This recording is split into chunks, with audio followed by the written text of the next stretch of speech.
Hello friends, and welcome to the channel, where in today's entry, we'll be taking a closer look at Jack Nicholson's Joker from the 1989 Batman film.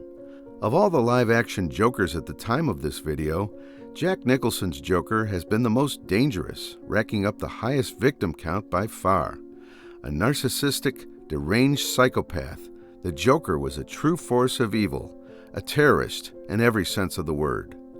His unpredictable behavior, combined with his little regard for human life, meant that no one was safe around him, not even his girlfriend or his right-hand man, both of whom died directly or indirectly through him.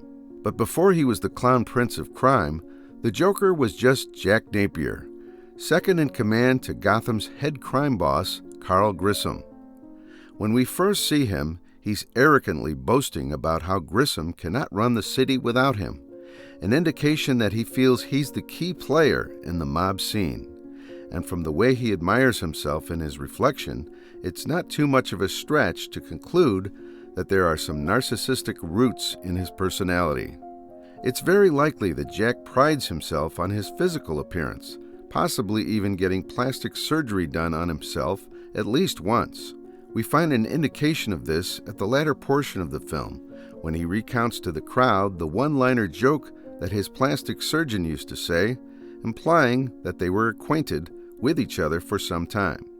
We get further confirmation of this narcissism when later in the scene with Vicky at the museum, when she asks, "What do you want?" He pauses a while before responding with, "My face on a $1 bill." While it's easily brushed off as a joke, you can't help but consider that it's actually something that the Joker really wants to happen, in his twisted sense of humor. Having his face on something as ubiquitous as money would be a massive ego stroke.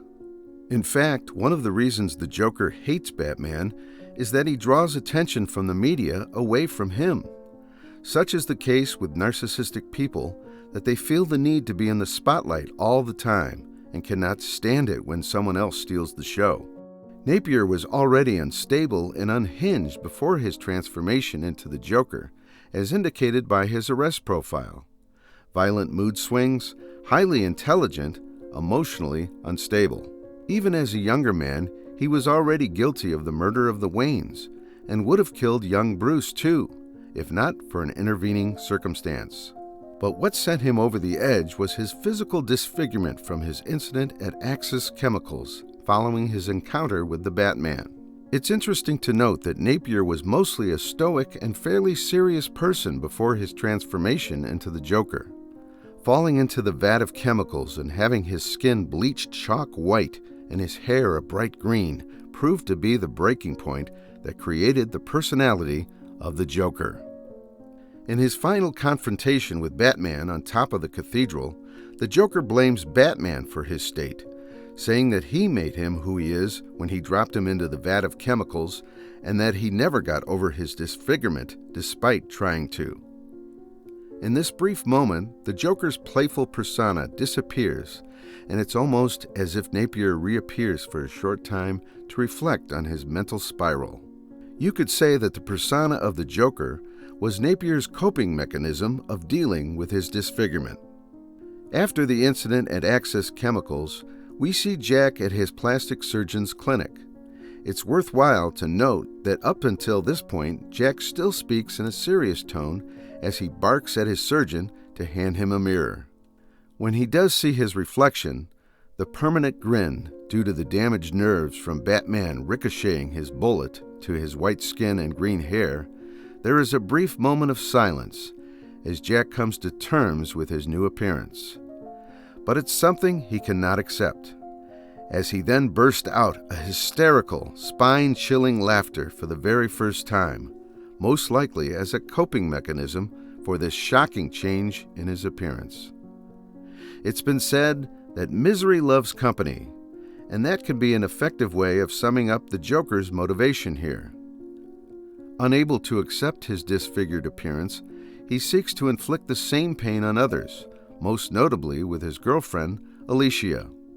When Joker meets Vicky for the first time at the museum, one of the first few topics he brings up is his attempt to challenge the status quo of what is considered traditionally attractive. In his plan to improve the new aesthetic, as said in his own words, we learn that the Joker has disfigured his girlfriend Alicia to resemble him, calling her his work of art, so to speak. It's likely that in addition to wanting her to resemble him in appearance, it's also possible that he resents her in some measure, since it was his affair with her that caused Grissom to betray him, leading to the incident at Axis Chemicals.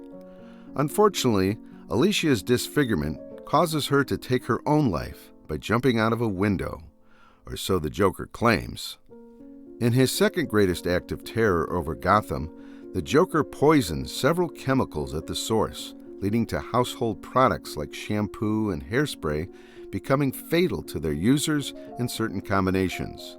It's no coincidence that his victims end up with a ghoulish grin, resembling his in their final state.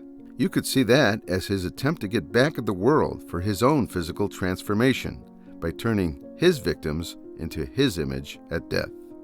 And when that plan was foiled by Batman, he decided to take a more direct approach and poison the civilians of Gotham with his gas at the city's anniversary party. Narcissistic, deranged, and completely depraved, there isn't much of a redeeming quality about Nicholson's Joker. As Jack Napier, he was already evil, but his disfigurement into the Joker sent him fully unhinged. He kills for no apparent motivation other than the fact that he resents his own physical appearance and wants to make everyone pay for it. Nicholson's Joker is truly a living embodiment of the reminder that in Gotham City, clowns aren't funny. So what do you think of Nicholson's Joker, folks? Let me know in the comments below. If you like this video, subscribe to see more entries like these, and you can check out some of the other characters we've covered here.